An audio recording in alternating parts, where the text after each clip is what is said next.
Welcome to the Auburn Medical Group YouTube live stream, the entertaining medical live stream where viewers can ask real-time questions of real medical doctors.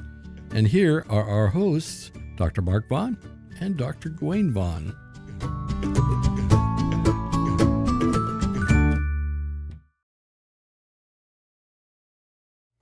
And welcome to the Auburn Medical live stream about the Vaccine Integrity Project today. That's what we'll be talking about. So those of you who know about it, we'll be talking about it. Those of you who don't know about it, we'll be telling you about it. We are about it. Dr. Mark Vaughn and Dr. Gawain Vaughn. You can see how the socials work there with Dr. Vaughn. You can find things like even music. And you can also find the lower line there that's moving across the Patreon, where people like Lindsay Antwine participate, who we're hoping will be part of the show. But we already have, there she Laura is. Webb is Laura here. Webb. Thank you, Laura Webb. Thank you for greeting us and for participating in the chat. We like it when people participate in the chat, and I'll be looking over to the chat to make sure that we include your comments and questions as we talk about what is the Vaccine Integrity Project. This is something new. This is not something we've talked about before. And we've talked about the Advisory Council on Immunization Practices before. We have. Certainly I did when I was doing the COVID-19 daily podcast. Absolutely. I talked about it a lot there. Yeah, and their recommendations. Maybe we should say what the ACIP is and talk a little bit about them. And I guess one of the big reasons this is apt to talk about right now is because the ACIP is meeting later this week, Wednesday and Thursday, I believe, they do this every year to kind of give us updated recommendations on which vaccines are recommended and those that may not be, or changing on how they should be recommended. ACIP, Advisory Committee on Immunization Practices. And they're advising the CDC. Yes. Yeah. And then the CDC makes those recommendations. It's a very important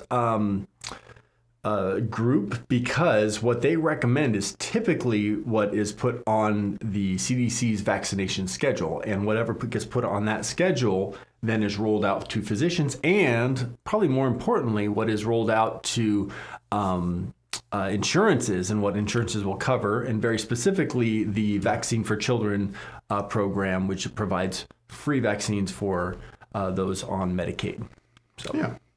So something I think it's unprecedented for a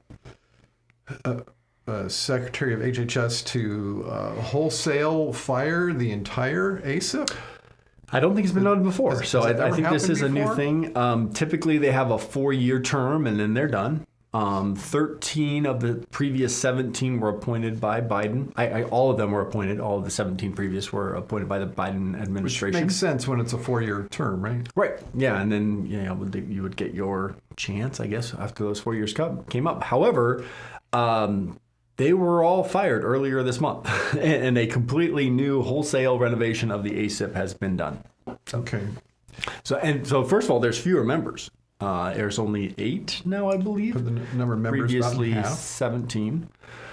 And some of them have questionable views on vaccines. So which is concerning for many physicians and those who watch this sort of thing. So conventional medicine, for the most part, has looked to those members of the ACIP and maybe disagreed with things in part, but not in a large way, not huge. The major resistance has been from small within the community medicine pockets. Right. It's kind of the exception for it to be somebody who's very actively involved in research in the field, like people we would consider who really know that subject matter, virology, immunology. Not all that often are they actually specialists in those fields. The people who are disagreeing and having different views I've actually made videos with one of the people who's one of the rather major ones in speaking against. He's spoken at conferences with RFK Jr. RFK Jr., to my knowledge, does not have any scientific background. Well, he tells you he's adept at reading medical literature. He tells you that. Yeah. But then you look at some of the things he says pretty badly too. Exactly. Yeah. Yeah. So there are people who have medical credentials who are in that camp and who are getting on this board, the advisory committee. But please know that they really aren't representative of your doctors out on the front lines who are taking care of patients, nor representative of the fields of immunology, epidemiology, virology, the people who are actually doing the research in vaccines. Right. I believe their argument is, we can't have those people because they can't. They obviously can't be objective because they believe in what they do. Right. I was going through the members, and I think about half of them are doctors, half of them are other like PhDs or RNs or. I was going to say, and I think it credentials, wasn't all doctors. Yeah, which is you try to have some people who aren't. Yeah, but some of them have made some fairly overt comments on the social medias against vaccines, which is very concerning that those would even.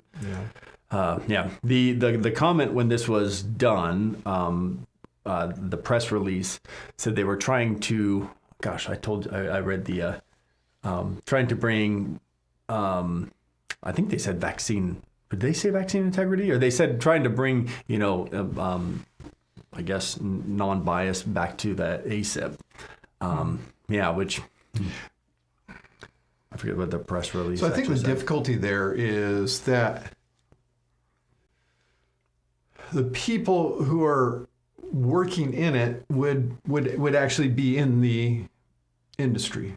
Right. They would actually be people who are working for pharmaceutical companies quite often. Not some of them. Not 100%. I mean, you still have people who are coming from academics.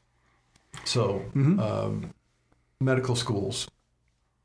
Yeah. Where they have, departments of virology and immunology and are working on vaccines.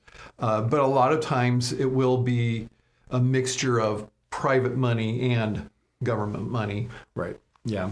A lot of money coming through the NIH for. And this is just to bring some perspective, this is the group that made the recommendation to stop recommending the Johnson & Johnson vaccine. This is the group that said, no, don't do that. We're seeing things that are not okay. This is back before for the COVID vaccines. They wiped out the board. Yes. This is the old ACIP. The people were fired. So it's not like they wholesale, rubber stamp everything saying the predecessors before some of them, because that was. It would have been 2020. So 5 years ago. So some of these would have not been on the board. Right. All those 13 from 2024, but maybe some of them. But they. So this is in the past has not just been a rubber stamp. Okay, there's a vaccine, we're going to give it. They look at the studies, they look at the data before they give a full-fledged recommendation on it. So you're pointing out the Johnson & Johnson vaccine that they said not to use anymore, but this would actually be the same body that said use it in the first place. Initially, that would be pointed out by detractors, and they'd be right that was recommended. And then as they got more data, as they saw it roll out, I think it was mostly from Scandinavia or Northern Europe, where they really had the data on the blood clots in women in their 40s roughly that was occurring, and they said that's something. I guess something we should also point out is the numbers of people who were hurt by that. And there were people hurt by the vaccine. We're not here saying this never happened, but as soon as you admit that, people are incapable of comparing risk of not vaccinating to what did happen. And unfortunately, that's the thing that we're having to fight against is that not able to put perspective to it and realize, oh, wow. Right. Somebody got hurt by a vaccine. I'm not going to use any of them for anything when actually it's way safer. Like on the scale of 1,000 times type, safer to go with the vaccine than to go without. Yeah. And that includes people who never even get whatever the infection was. Right. That's the kind of scale we're talking about, how much safer most vaccines are that we're currently using. Right. Yeah, I'm sorry, go ahead. I was just going to say, this expands beyond the COVID-19 vaccines to all vaccines, because the ACIP makes recommendations on the childhood immunization schedule. And one of the big ones is the measles vaccine, which we are currently continuing to see a measles outbreak in Texas and in New Mexico. That is one that has been tried and true and safe, but we still have vaccine hesitancy with that one. So there, it's. I guess what we around for 60 years. Right. And it'll be interesting to see in the next 3 days from now what recommendations they make, and if any changes are made.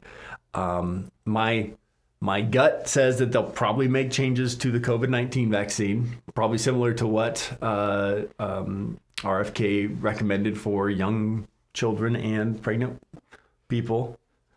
That's my gut. Now the question is, will they move beyond that and make any changes to the childhood vaccination schedule, which has been in place a long time and been proven to be safe and effective and kept many diseases from coming back. Yeah. And I think a lot of people would fall for this misconception that, oh, well, if that's been the case, then newer data that's come out should be taken into account. And you know what? That's always going on. It is being taken into account. Yeah, They've been doing this. That's what their job is. They do a very good job of it. Like you pointed out, they got more information with the Johnson & Johnson and took it out. Constantly reviewing these things and now Laura updating Webb, recommendations. Poor Laura. Laura says hopefully Trump will choose people that have a medical background. No, he didn't. He chose RFK Jr., who is the one making the choices. Yeah, RFK Jr. is the one making the choices on this. He was the one who appointed this committee. I mean, some of them have credentials. They have, MD, RN after their name, but they still have some views on vaccines, which are not in line with the general medical population. Yeah. And we see examples. We have seen examples of very much interpreting things incorrectly from some of these individuals that have made it. Right. Very concerning. Nicola Higgins says, I think pharmacy companies make more money by treating symptoms if they can find a cure find a cure that gives them less profit. So I don't know if that's a comment for vaccines or against, but vaccines. Yeah, the purpose of vaccines would prevent disease. Yeah. And some, there's still money to be made in vaccines for sure. Absolutely. But yeah, if you had a treatment for something in a vaccine that could essentially, in some cases, eradicate it. Thank you for making an argument for vaccination. We're going to go for vaccines, right? Yeah. Yeah, better to not even get it in the first place. Yeah, then you don't need to go through absolutely sometimes really expensive treatment regimens that involve ICU stays that cost hundreds of thousands of dollars. So.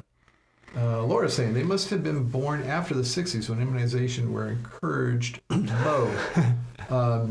Interesting thing. I actually asked a patient today. Patient was old enough to remember the 50s and 60s. So older patient. Yeah. And did not. He doesn't like needles. I don't either. But I still got my pneumonia shot. You still get those vaccines, yeah. And so he he wasn't convinced about using them, and so I asked him when the last time was he saw somebody in an iron lung with polio. Yeah. Because he had. As a child, Right. he had seen the iron. It was pretty common back then. Gosh. People who are that old did actually know what that was. They knew people, because it happened very common. And then post-polio syndrome was a pretty common thing until recently as well, where people would have these, one-sided weakness or Dr. Wetmore at Northwest Nazarene College, he was the president of the college. And had post-polio syndrome, We're not seeing that anymore because we have an effective vaccine against polio. Older than me. And I think, there was some statistic saying that the last person in an iron lung last year. Yeah, just recently finally passed away. Finally died. Which last is iron lung. Amazing. And thanks to the polio vaccine. Yeah, that is full on thanks to the polio vaccine. Now, the argument against that by, I believe RFK Jr. actually promotes this argument, that it's sanitation that got rid of polio because there's improvement in sanitation at the same time. And although it's true that there was, we actually have a way of being able to tell which was the cause. Science. Research. And research means something different to us than it does to a lot of people. Yeah. A lot of people will get on the internet, do a search, and they say, I researched it. No, you didn't. You looked at some stuff. You found some websites and read something. Research is people who spend their entire period of their career working on one question. Was it the polio vaccine that saved these people's lives, that reduced the rate of polio? Or was it sanitation? And they spend their entire segment of their career working on that and following people over time to see which one it is. Right. Hopefully prospectively, which you can do that when a new vaccine comes out. You can say, okay, let's see what happens when people get it. And you can get people who do this. You'll get people who say, I'll sign up for a study where I don't know whether I'm getting the real vaccine or placebo. Mm-hmm. And then you track large enough numbers of them, and you're going to have a representative group, especially if you are careful to make sure you have in each group, similar numbers of males, similar number of females, similar number of different income levels, geography, trying to take into account these other things that may influence the factors, you're right. And then see what happens. And often this requires a statistician who has to look through all that data and do a lot of statistical analysis to come up with the results. So just because there's a difference does not mean it's a real difference. Right. We trust the statisticians to say, okay, how much of a difference would you need to know that that's not just occurring by chance? Right. So when you do a study on 9 patients and say, oh my goodness, this MMR vaccine is causing autism, which was the original study, 9 patients from a guy in England. And then you do the study later in Denmark, I think, when you do 300,000 patients, you can know for sure, pretty sure that vaccine does not cause autism. So sounds like you may have had some selection bias too. Maybe just a little. All right, so we have a lot of comments and questions here, including our friend Lindsay Antwine. I'm going to give you all a break. Oh, come on, we love your opinion. My opinionated mouth this week. Well, thank you for telling us that you're giving us a break. We don't need Lindsay a break. Antwine, thank you. Okay, Laura, she likes Lindsay's input, and then Carol Dudley. Oh yes. He has been vaccinated against TB. Absolutely. It's the law in Puerto Rico. I know my son is lying to me. LMED, why do you think I'm so calm, cool, and collective? Wait, Rebecca is going to call me. Okay, so vaccinated against TB. So there's a vaccine against TB. The law in Puerto Rico. That's interesting. It's a law in Puerto Rico because in the United States, which I thought Puerto Rico was in the United States. Yeah, I thought that was mostly in. Does not use European, BCG. like Philippines. It was for a while. Yeah. Well, almost the entire rest of the world. Yeah. Uses a vaccine against TB. They actually have a vaccine against TB. Why don't we use it in the United States? There's a vaccine against TB. Why aren't we using it? Because the ACIP doesn't approve every vaccine. Hey, kind of making our point here. So if you'll notice, the rest of the world does have a TB vaccine, the BCG. It's a French name that doesn't just roll off my tongue easily. I have no idea. I knew it at one point. Anyway. Gee, I have no idea. You'll notice that those countries that use it still have TB.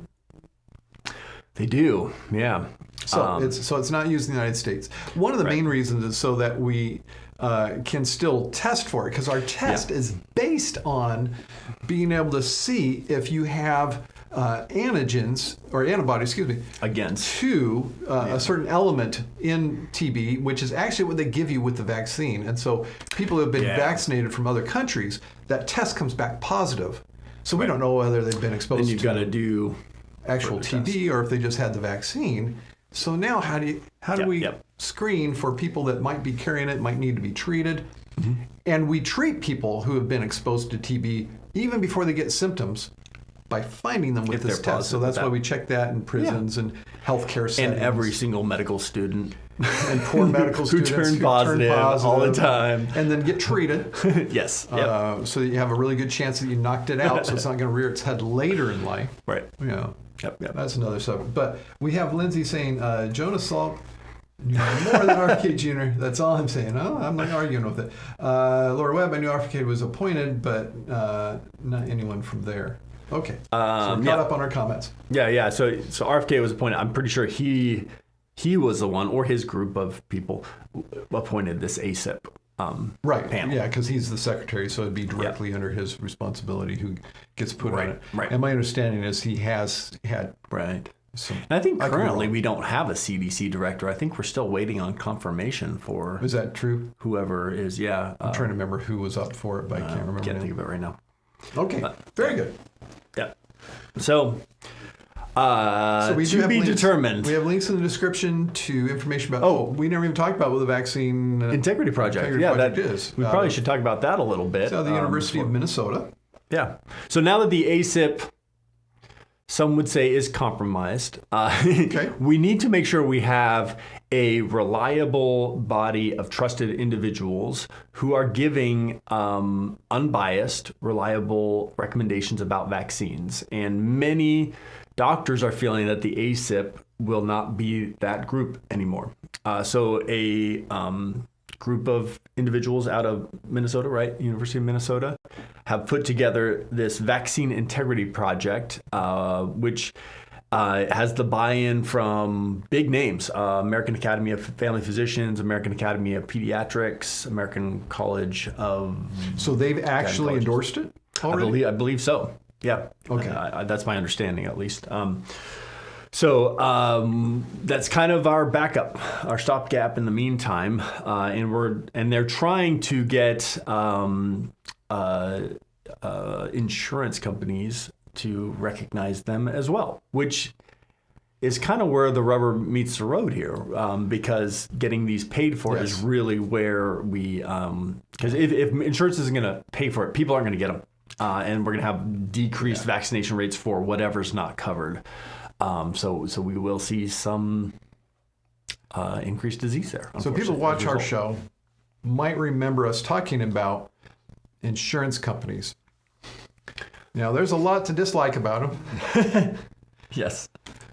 But they're kind of the structure that we have in our country right now for getting things paid for when it comes to medical vaccines can be expensive, hundreds of dollars. Yeah. So we've made this observation about the insurance companies. They are very good at math. Yes. They hire actuaries for the purpose of staying in business, because the only way they stay in business, making money, is by spending less money than they bring in and cutting down on things they have to pay for. Ever since the Affordable Care Act, they are on the hook to pay for a patient's health care, even if they get sick.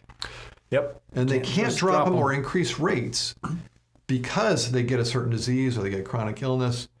That's what the Affordable Care Act put in place. And that's why we get nervous whenever somebody says that they want to replace the Affordable Care Act, because that one element of it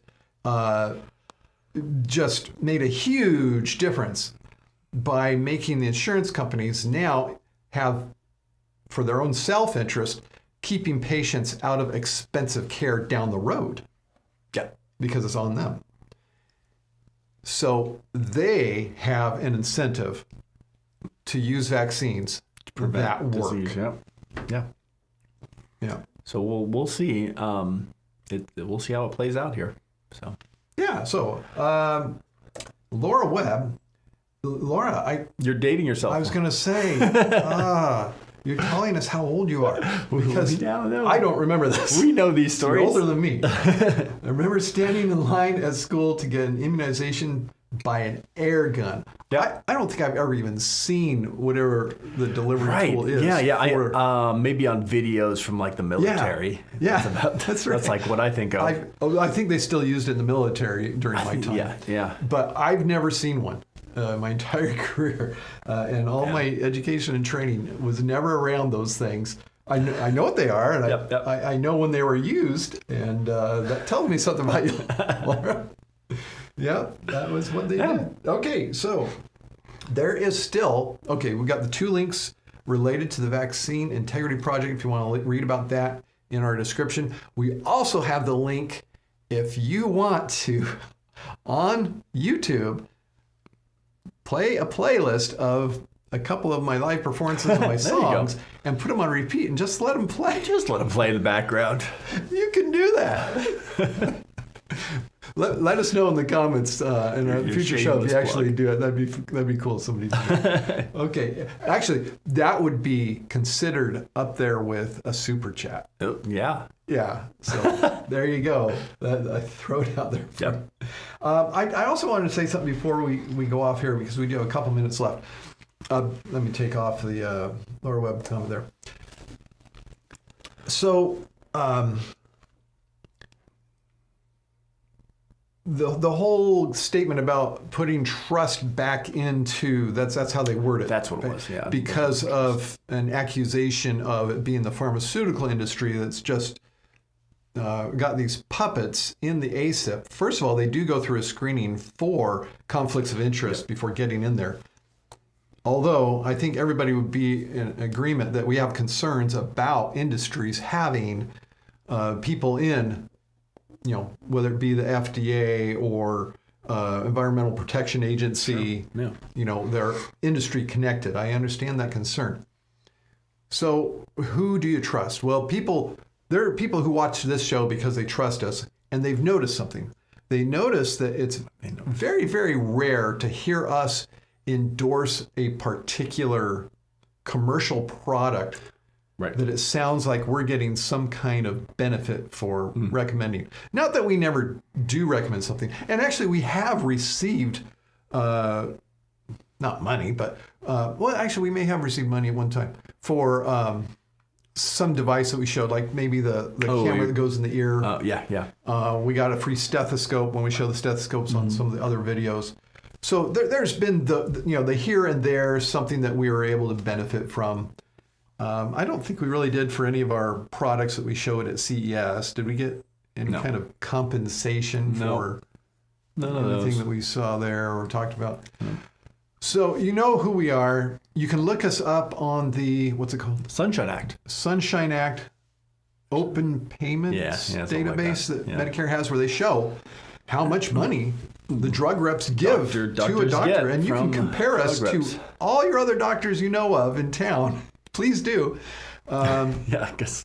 I think 2 weeks ago. Maybe there's like $30 on there. Our name got associated with a Dutch Brothers run for coffee. Oh, man. So you'll see however much it costs to give coffee to our entire office. So there's that one. I haven't checked that recently. And then in previous years, I think it was $40-something for some sandwiches for a lunch. Compared to... Let's take a look it up. You remember we checked somebody we know, and it was $100,000 over like a 3-year period that he had received. Yeah. So please compare us. We welcome it. Know how much commercial influence there is on us. I'm not going to say we're completely free. I was looking up yourself. We're doing it. Yep. Oh, there you go. Okay, $42.03. That was what year? 2018. 2018. Was you haven't been given? Nobody spent any money on you since 2018. There's the mean individual amount 0. Yeah. We do get money from Lindsay Antwine. I'll say that through Patreon. 0. Too. It says the average. Look at that. The U.S. mean is $4,000.